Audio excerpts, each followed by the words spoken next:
सनातन धर्म में मातृत्व का महत्व सर्वोपरि माना गया है। मां अपने बच्चे की लंबी उम्र और अच्छे स्वास्थ्य के लिए जो भी साधना करती है वह सबसे पवित्र मानी जाती है। इन्हीं पवित्र व्रतों में से एक है जीवित पुत्रिका व्रत, जिसे संक्षेप में जीतिया व्रत कहा जाता है। यह व्रत हर साल अश्विन मास की कृष्ण पक्ष की अष्टमी तिथि को रखा जाता है। खासकर बिहार, झारखंड और पूर्वी उत्तर प्रदेश की माताएं यह व्रत बड़ी श्रद्धा से करती हैं।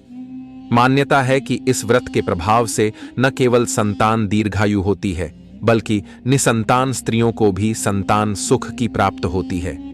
जीतिया व्रत 3 दिनों की प्रक्रिया से जुड़ा होता है। पहला दिन नहाए खाए।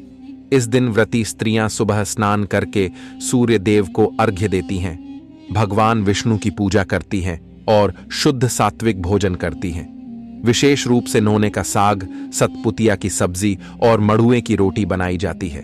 इस दिन एक बार भोजन करने के बाद रात्रि में व्रत की तैयारी होती है। दूसरा दिन मुख्य व्रत, अष्टमी तिथि को माताएं निर्जला व्रत रखती हैं। दिन भर जल तक ग्रहण नहीं किया जाता। संध्या समय कूस से बने जीवत वाहन और मिट्टी के चिल्हों, सियारों की पूजा की जाती है। माताएं लाल या पीले धागे को जुतिया के नाम से धारण करती हैं और व्रत कथा सुनती हैं। पहले यह धागा पुत्र को पहनाया जाता है, फिर स्वयं धारण किया जाता है। तीसरा दिन पारण। अगले दिन नवमी तिथि में व्रत का पारण किया जाता है। ध्यान रहे कि दशमी में पारण करना वर्जित माना गया है। जीतिया व्रत 2025 की तिथि और मुहूर्त नहाए खाए 13 सितंबर 2025 दिन शनिवार को। व्रत अष्टमी 14 सितंबर 2025 दिन रविवार को।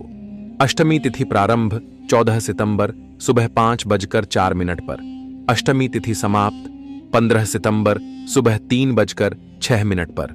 पारण 15 सितंबर 2025 सोमवार सुबह 6:06 के बाद। यह व्रत माताओं की अटूट ममता और त्याग का प्रतीक है।